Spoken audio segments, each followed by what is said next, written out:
Now is the time to take risk. You don't have kids. As you get older, your obligations increase. And once you have a family, you start taking risk not just for yourself, but for your family as well. It gets much harder to do things that might not work out. So I would encourage you to take risks now. Do something bold. You won't regret it. Do something bold. What Elon just said has been my ambition, and I finally reached the target. Yesterday was officially my last day at work. Now this journey has been 4 years in the making. So let's start the story from the beginning, back when I graduated from electrical engineering and started a startup with my best friend. We called it Oknes, an unregistered startup that never actually made any profit because we stopped at the R&D stage. But we are very proud with the work that we did, and we basically wanted to be just like Steve Jobs and Steve Wozniak and build a game-changing product just from our garage. But if you're a professional engineer, you know that things are not that easy with hardware, because first you need to research, prototype, test, validate and then reiterate, and all these means loads of money. But we are both passionate about the idea and convinced that we could make it. We were wrong.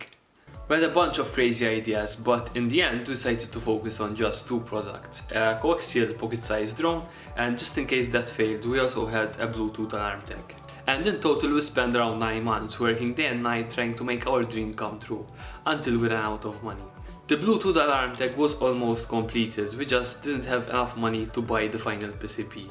But the drone was facing some control issues given its size, and manufacturing wise its mechanics was going to be too complex. So we didn't risk crowdsourcing an idea that was not fully validated, and we decided to stop Oknes. And looking back now, that was totally the right decision. I mean, we both didn't have much experience in the industry. So given that I was just basically a 22-year-old with less than 200 euros in his bank account, I needed to get a job. And just after a few days I managed to enter as an electronics design engineer in an automotive company. My first job was working on touch and haptic prototypes for concept vehicles. But then I got awarded a new project and I basically had to write its firmware. And that was a huge learning curve for me, because I basically had to understand how to talk and communicate on a car scan network. But I managed to do it, and as time passed I got assigned to new projects and my responsibilities also got even higher. In the meantime, I just couldn't stop working on what I love doing. The failed startup experience gave me a lot of lessons to learn from, because this time, instead of trying to open a business, I made my projects all open source and started posting YouTube videos about them. Basically, my idea was to try and fund all these projects through the revenue I made. And in the beginning it was super hard, but as time passed, big companies like Altium and PCBWay got in touch and started sponsoring my projects. And this was all I ever wanted: have unlimited free PCBs and a license for the best PCB design tool. But there was one issue left to solve.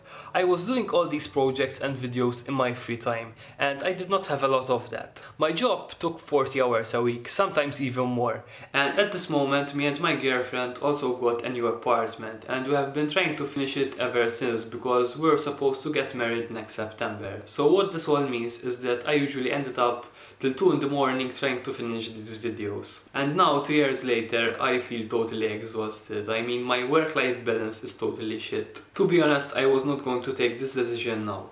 But due to COVID-19, we had to postpone our wedding to next year. So I think now is the perfect time to take this decision and focus on the things I love doing.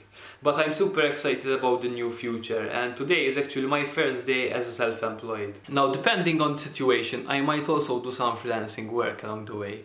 And I have also been thinking about converting some of my prototypes into kits and sell them to young engineers so that they can be more affordable and accessible. I will talk about this in the upcoming weeks, but I also have some more exciting news to share, because in the next few months I will also be moving this tiny lab into a larger space. And this is it. This is my new garage.